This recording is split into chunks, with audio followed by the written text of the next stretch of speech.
So hello students, this is D Ranjan welcoming all of you to the YouTube classes of Wings Academy. In this particular video, we are going to discuss about the 20 lakh crore package recently announced by Indian government and all its effects on common people and job aspirants. As you all have know, Indian government had recently announced a package of total 20 lakh crore.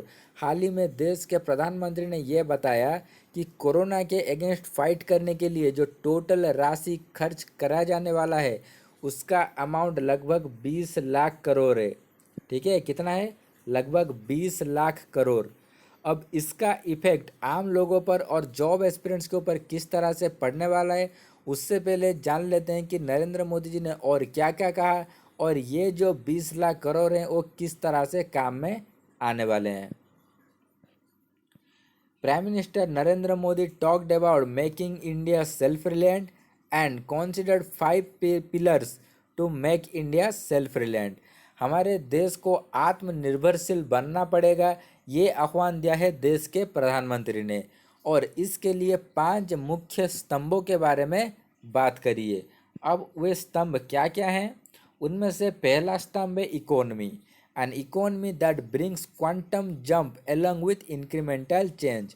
हमें incremental change लाना होगा, हमें economy में change करना होगा जैसे कि हमारा इंक्रीमेंट हो, और increment in a slow rate ऐसा नहीं चलेगा, हमें क्वांटम जंप्स लगाने पड़ेंगे और बहुत ही जल्द अपने इकोनॉमी को ऊपर तक ले जाना पड़ेगा एक डिस्क्रीट ग्रोथ के तरह। ठीक है, अब दूसरा पिलर क्या है? दूसरा पिलर है infrastructure, and infrastructure that will become the symbol of modern India. एक इंफ्रास्ट्रक्चर जो कि मॉडर्न इंडिया का सिंबल बन जाएगा। और ऐसा क्यों कहा जा रहा है? क्योंकि ज़्यादातर अर्थ के जो डेवलप्ड एंड डेवलपिंग कंट्री हैं वो अभी लॉकडाउन में हैं।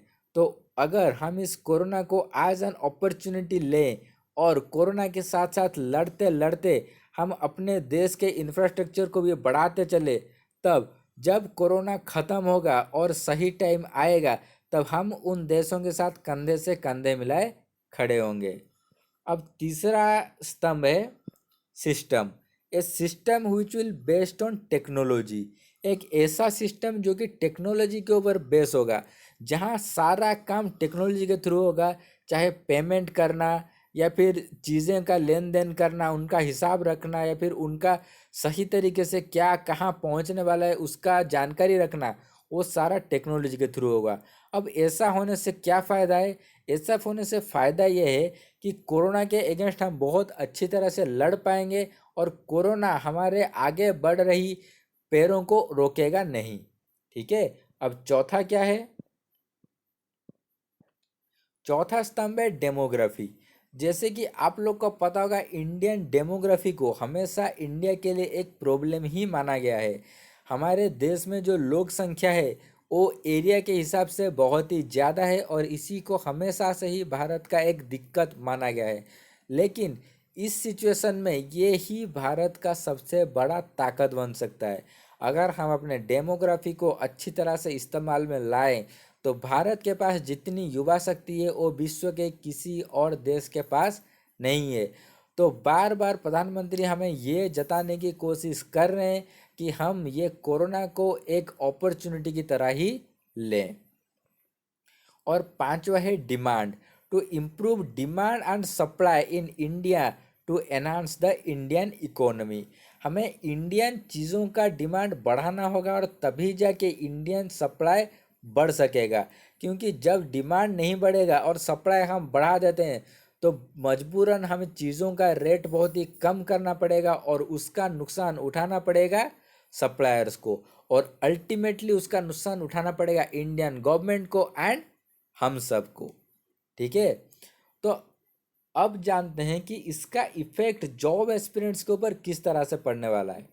ठीक है, तो सीधा सा बात कहूँ या फिर डायरेक्ट आंसर कहूँ तो इसका इफेक्ट इंडियन जॉब वैकेंसीज के ऊपर बिल्कुल भी नहीं पड़ने वाला है, या कहीं तो कुछ नहीं पड़ने वाला है। इसका इफेक्ट 0% ही रहेगा। अब मैं ऐसा क्यों कह रहा हूँ? आखिरी में मैंने आपको बताया ना कि डिमांड एंड सप्लाई एक चीज़ है। आप लोग खुद सोचिए, ये बैंकिंग सेक्टर हो, चाहे रेलवेज हो, चाहे एसएससी हो, चाहे यूपीएससी हो, या फिर जो और भी बड़े बड़े जो भी एम्प्लॉयज़ एम्प्लॉयर्स हैं जो कि एम्प्लॉयज़ को लेते हैं, जब एज होगा तो उनके एम्प्लॉयज़ रिटायरमेंट लेंगे, जरूर लेंगे। तो जब एम्प्लॉयज़ रिटायरमेंट लेंगे तो उनको खाली जगह में न्यू एम्प्लॉयर्स की ज़रूरत पड़ेगी ही पड़ेगी। उनका कोई लेना देना नहीं है पैसे कितने इंडियन गवर्नमेंट ने खर्च किए, ठीक है। उनको अगर आगे बढ़ना है तो एम्प्लॉयज़ की ज़रूरत पड़ेगी ही पड़ेगी। आप सीधा सा बात समझ लीजिए कि अगर बैंक में से क्लर्क्स और पीओ रिटायर हो जाते हैं तो बैंक को आगे बढ़ते रहने के लिए और काम करते रहने के लिए, इकोनॉमी को बढ़ाने के लिए क्या चाहिए? स्टाफ्स चाहिए। और स्टाफ्स लेगा कैसे? लेगा वैकेंसीज निकाल कर ही लेगा। अगर आप दूसरा सोचिए कि रेलवे जो कि इंडिया का सबसे ज़्यादा जॉब देता है, अगर इंडिया का जो सबसे ज़्यादा जॉब देता है उसके पास स्टाफ्स नहीं रहेंगे तो वो पूरे इंडिया को कनेक्ट करेगा कैसे? उसमें उसको प्रॉब्लम आएगी या नहीं आएगी? आप लोग खुद से सोचिए और इसका आंसर जानिए। आप लोग को हजार लोग बोलते होंगे कि इंडिया ने इतने पैसे दे दिए, 10% ऑफ जीडीपी दे दिए हैं, तो अभी कुछ वैकेंसीज नहीं निकलेगा, इंडियन गवर्नमेंट एग्ज़ाम नहीं करा सकेगा। देखिए, इस तरह से कुछ भी नहीं होने वाला। अगर ये सोच के आप अपने पढ़ाई या फिर प्रिपरेशन को रोक रहे हैं तो आपसे बड़ा मूर्ख और कोई नहीं है। अपने प्रिपरेशन को आगे बढ़ाते रहिए। और हाँ, देर होगा, कोरोना के चलते थोड़ा देर होगा, लेकिन जे मतलब 100% एग्ज़ाम होगा ही होगा। और आने वाले वैकेंसीज भी वैसे ही रहेंगे और शायद से बढ़ सकते हैं, क्योंकि जैसे जैसे कोरोना बढ़ेगा या फिर बढ़ता चलेगा उसके अंदर रिटायरमेंट भी बढ़ती चलेगी, ठीक है। तो उतने ही वैकेंसीज और क्रिएट होंगे और आगे वैकेंसीज बढ़ सकती हैं, लेकिन घटने का कोई चांस नहीं है। हाँ, इंडियन इकोनॉमी के कारण थोड़ा इफेक्ट आपके सैलरी पर आ सकता है।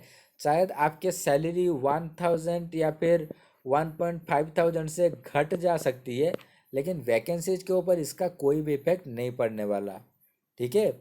और आम लोग के ऊपर इसका इफेक्ट तभी पड़ेगा जब जो demand and supply Indian goods की है वो सही तरह से नहीं होगी। आखिर में मैं आप लोग को इतना ही बताना चाहूँगा कि एक स्वदेशी आंदोलन हम लोगों ने देश स्वाधीन होने से पहले भी किया था, और अब जब देश कोरोना के अगेंस्ट जंग लड़ रहा है तो हमें और एक स्वदेशी आंदोलन लड़ना है। हमें अपने ही देश के अंदर जो जो प्रोडक्ट सप्लाई हो रहे हैं उन्हीं की डिमांड बढ़ानी पड़ेगी, ठीक है। और तभी हम अपने देश को सबसे ऊपर ले जा सकते हैं। ये हमारे देश को आगे ले जाने के लिए सबसे बड़ी अपॉर्चुनिटी है। और इसका सीधा सा सॉल्यूशन यही है कि हम अपने देश की सप्लाई की डिमांड बढ़ाएं। तो आज के लिए इतना ही।